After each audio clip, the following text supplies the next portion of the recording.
வணக்கம். திமுகவின் எம்எல்ஏக்கள் வீட்டில் அமலாக்கத்துறை அதிகாரிகள் சோதனை செய்ய போகிறார்களா? வெளியான தகவலால் பரபரப்பு. நண்பர்களே, இந்த வீடியோவிற்கு ஒரே ஒரு லைக் மற்றும் சப்ஸ்கிரைப் பண்ணிருங்க. திமுகவின் ஆட்சியின் பொழுது மாஜி அமைச்சர்கள், முன்னாள் எம்எல்ஏக்கள் அனைவரும் மிகவும் மோசமான முறையில்தான் ஆட்சியை நடத்தினார்கள். ஒவ்வொரு தொகுதிகளிலும் 3 கோடி நிதி வழங்கப்படும். தொகுதி நிதியாக அது பார்க்கப்படும். அந்த 3 கோடி நிதி என்பது வருடம் அந்த தொகுதி மக்களுக்கு அடிப்படை வசதி, அதாவது சாலை, குடிநீர், சுகாதாரம் போன்றவைகளுக்கு செலவுகளை மேற்கொள்ள வேண்டும். ஆனால் திமுகவின் எம்எல்ஏக்கள் 15ற்கு மேற்பட்டவர்கள் இதை முழுமையாக செயல்படுத்தாமல் முறைகேடு செய்ததாக பல்வேறு குற்றச்சாட்டுகளும் முன்வைக்கப்பட்டு வருகிறது. இதனால் முன்னாள் திமுகவின் எம்எல்ஏக்களது பெயர்கள் தற்பொழுது தயார் செய்து லிஸ்டுகளை அமலாக்கத்துறை அதிகாரிகளிடம் சமர்ப்பித்திருப்பதாக தகவல்களும் கிடைக்கப்பெற்றுள்ளது. எப்போ வேண்டுமானாலும் விசாரணையை நடத்தலாம். தவறு செய்தவர்கள் அதற்கான தண்டனைகளை அனுபவிக்க வேண்டும். தற்பொழுது திமுக ஆட்சியை இழந்துவிட்டது. நாளை நடைபெறக்கூடிய சட்டமன்ற கூட்டத்தொடரில் ஆளும் கட்சிகள் கடுமையாக விமர்சனம் செய்ய திமுக தயாராகத்தான் இருக்கும். ஆனால் திமுகவின் ஆட்சியில் நடைபெற்ற முறைகேடுகள், ஊழல்கள், பெண்களது பாதுகாப்பு இல்லாதது, சட்ட ஒழுங்கு சீர்கேடு, இதை பற்றி ஆளும் கட்சிகள் பேசத் தொடங்கினால், ஏன் முன்னாள் எதிர்க்கட்சி தலைவர் எடப்பாடி பழனிசாமி அவர்கள் திமுகவின் ஆட்சியில் கடுமையான விமர்சனங்களை செய்தார். அப்பொழுது ஆளும் கட்சியாக இருந்த திமுக என்ன கூறியது தெரியுமா?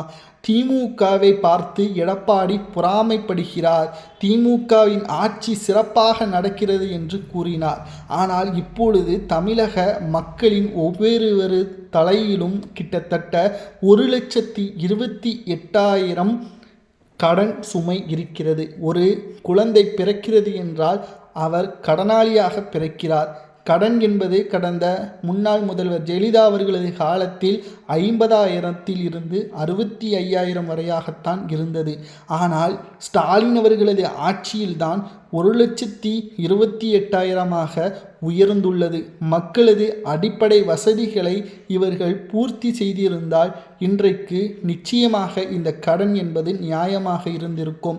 ஆனால் திமுகவின் ஆட்சியில் செய்தது எல்லாமே முறைகேடு. மக்களது பாதுகாப்புகளையும் உறுதி செய்யவில்லை. தமிழ்நாட்டில் திமுக ஆட்சிக்கு பிறகுதான் போதை மருந்துகள் புழக்கம் அதிகமாக இருந்ததாகவும், இளைஞர்கள், பெண்கள் தவறான வழியில் அதிகமாக சென்றதற்கு திமுகவே ஒரு முக்கியமான காரணமாகவே அமைந்ததாகவும் தற்பொழுது தகவல்களையும் நம்மால் பார்க்க முடிகிறது. ஸ்டாலின் அவர்களுக்கு நன்றாக தெரிந்துவிட்டது, இனி திமுக தமிழ்நாட்டில் ஆட்சி அமைப்பது கடினம்தான் என்று. மக்கள் திமுகவை புறக்கணிக்கக்கூடிய வகையில் செய்துவிட்டார்கள்.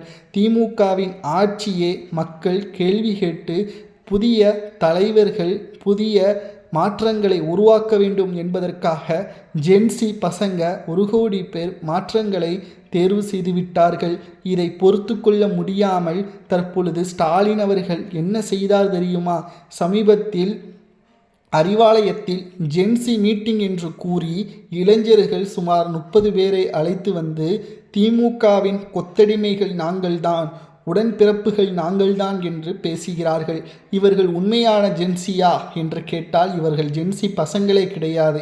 ஏனென்றால் ஜென்சி பசங்க எந்த ஒரு அரசியல் நிர்வாகத்திலும் நேரடியாக தலையிட மாட்டார்கள். அவர்களது கருத்துக்களையும் அவர்களது விருப்பங்களையும் நேரடியாக மக்கள் மத்தியில் இணையதளங்கள் மூலமாகத்தான் செயல்படுத்துவார்களே தவிர ஒரு கட்சியில் இணைந்து தங்களது விருப்பங்களை தெரிவிக்க மாட்டார்கள். அப்படி தெரிவித்தால் அது திமுகவின் கொத்தடிமைகள் தான் என்பதையும் நாம் மறந்துவிடக்கூடாது. ஏனென்றால் எங்களிடமும் ஜென்சி பசங்க இருக்கிறாங்க என்பதை ஸ்டாலின் அவர்கள் நிரூபிப்பதற்குத்தான் இந்த கூட்டம் என்றால், தேர்தலுக்கு முன்பாக ஜென்சி பசங்களை பார்த்து தற்கூரிகள், அணில் குஞ்சிகள், இவர்களுக்கு என்ன அரசியல் தெரியும் என்று திமுகவின் மூத்த நிர்வாகிகளை பேசினார்களே, அப்பொழுது ஏன் ஸ்டாலின் அமைதியாக இருந்தார் என்ற கேள்விகளையும் நம்மால் கேட்க ஆரம்பமாக இருக்கிறதல்லவா? இது ஜென்சி மீட்டிங்கே கிடையாது. இது முழுக்க திமுகவின் சுயநலம்தான். திமுகவின் கட்சியே கட்டுக்கோப்பாக இனி ஸ்டாலின் அவர்களால் கொண்டு போக முடியாது.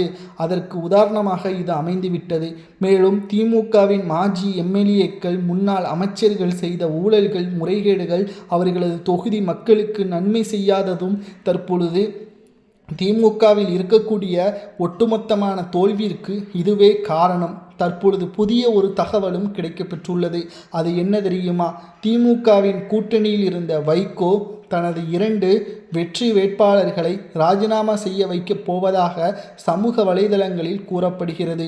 இதற்கு காரணம் திமுகவிடம் இருப்பதை விட தாவேகாவின் பக்கம் சென்று விடலாம். ஏற்கனவே தமிழ்நாட்டில் 6 சட்டமன்ற இடைத்தேர்தல் நடக்கப் போகிறது. அதில் கூடுதலாக 2 வந்துவிடுமோ என்று அரசியல் களத்தில் பரபரப்பான ஒரு சூழலும் தற்பொழுது உருவாகியுள்ளது. திமுகவின் தலைவர் ஸ்டாலின் அவர்கள் மக்களுக்கு நல்லதை செய்திருந்தால், எம்எல்ஏக்கள், மாஜி அமைச்சர்கள், கிளை நிர்வாகிகள் ஊழலற்ற மக்களுக்கு சேவையை செய்திருந்தால் நிச்சயம் திமுகவே ஆட்சியை 2வது முறை அமைத்திருக்கும். ஆனால் செய்தது எல்லாமே ஊழல், முறைகேடு, மக்களுக்கு பாதுகாப்பு இல்லாதது. இவைகளை எல்லாம் செய்துவிட்டு திமுக 100% திராவிட மாடல் ஆட்சியை கொடுத்தது என்று கூறினால் அது எந்த விதத்தில் நியாயம் என்ற கேள்விகளை தான் தற்பொழுது கேட்கக்கூடிய நிலைமைக்கு தள்ளப்பட்டுள்ளது. மேலும் அமலாக்கத்துறை அதிகாரிகளும் சிபிஐ துறை அதிகாரிகளும் கடந்த திமுகவின் ஆட்சியில் முறைகேடு செய்யப்பட்ட மாஜி எம்எல்ஏக்களை விசாரணை என்ற பெயரில் வீடு புகுந்து சோதனைகளை நடத்தினால் அது ஸ்டாலின் அவர்களுக்குத்தான் அவமானம். ஏனென்றால் திமுகவின் ஆட்சியின் பொழுதே அமைச்சராக இருந்த செந்தில் பாலாஜியின் வீட்டிலேயே வீடு புகுந்து இரவோடு இரவாக விசாரணை நடத்தி கைது நடவடிக்கை மேற்கொண்டார்கள். அதேபோல்தான் பொன்முடி அவர்களது வீட்டிலும் சோதனைகளை நடத்தினார்கள். அப்பொழுதாவது ஸ்டாலின் அவர்கள் நடவடிக்கையோ அல்லது அறிக்கையோ தெரிவித்திருந்தால் மக்கள் திமுகவின் மீது நம்பிக்கை வைத்திருப்பார்கள். ஆனால் செய்தது எல்லாமே ஊழல், முறைகேடு, தவறுக்கு உறுதுணையாக இருந்தது. இவைகள் எல்லாம் தான் திமுகவின் தோல்விற்கு காரணமாக அமைந்துவிட்டது. ஒருவேளை திமுகவின் மாஜி எம்எல்ஏக்கள் வீட்டில் சோதனைகள் நடத்தினால் அதை வைத்து பிரச்சனை செய்யலாம் என்று ஸ்டாலின் முடிவெடுத்தால் அது சரியா தவறா என்பதை மக்களாகிய நீங்கள் தான் கமெண்ட் வாயிலாக கூற வேண்டும். திராவிட முன்னேற்ற கழகத்தை பொறுத்தளவிற்கு திமுக மீண்டு வர முடியாத ஒரு தோல்வியை சந்தித்துள்ளது. இப்பேற்பட்ட ஒரு தோல்வி திமுகவிற்கு காரணமாக அமைந்தது என்ன என்பதை மக்களாகிய நீங்களே உங்களது கருத்துக்களை கமெண்ட் வாயிலாக பட்டியலிடுங்கள். அதை பற்றி நாம் அடுத்த வீடியோவில் குறிப்பாக ஒவ்வொரு கமெண்டிற்கும் நாங்கள் விளக்கத்தை கொடுக்கப் போவதாக தகவல்களை நாம் இப்பொழுது கூறுகிறோம். கமெண்ட் வாயிலாக உங்களது கருத்துக்களை கூறுங்கள்.